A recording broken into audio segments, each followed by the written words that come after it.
Hey guys, Eric here. This weekend I was in the southern part of Sweden visiting what we can call a vintage tank association. It consists of former members of the P7 Armored Regiment, and they are displaying and showing their vintage tanks on a field next to the regiment.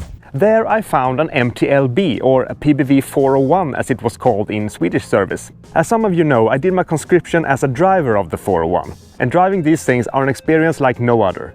It can be challenging to drive with its mostly unsynchronized gearbox, but once you get the hang of it, it's immensely fun. It has a relatively low weight of 10 to 11 tons, a big 14.8 liter V8 engine and very low ground pressure, so it can go almost anywhere. I spoke to the owner, and during the vehicle demonstration I was invited to ride along in the back. It was noisy, bumpy and very fun.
It was all there, the sound, the vibration of the engine, the smell of diesel and oil, and it sure didn't hurt that the vehicle was renovated and in excellent condition. Everything was clean and in order as it should be. But it didn't stop there. When the day came to its end, I was asked to jump into the driver's seat, back it up and then load it onto the truck bed. It was a both strange and familiar feeling to get behind the sticks of this machine for the first time in 20 years. But here's the cool thing. If I was to describe the starting procedure for you, I would probably miss a step or two. But when I had the controls in front of me, my hands knew their way around by sheer memory.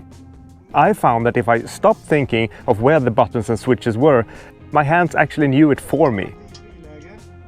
Så, startar.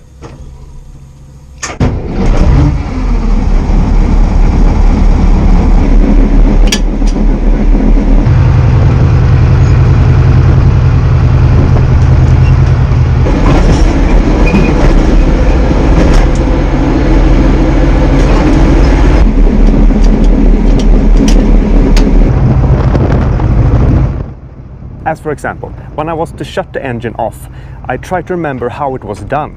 It wasn't a button or a switch, but then I stopped trying to remember, and my right hand found its way down to the small lever right next to the driver's seat, pushing it to the rear, shutting the big noisy engine off.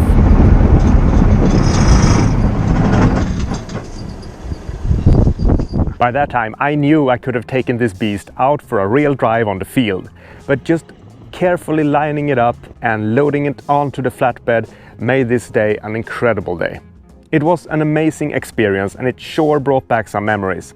I am so grateful to Joachim, who owned the 401, for trusting me with it. We had a great day and a full video will be out as soon as possible. Thanks for watching, see you next time.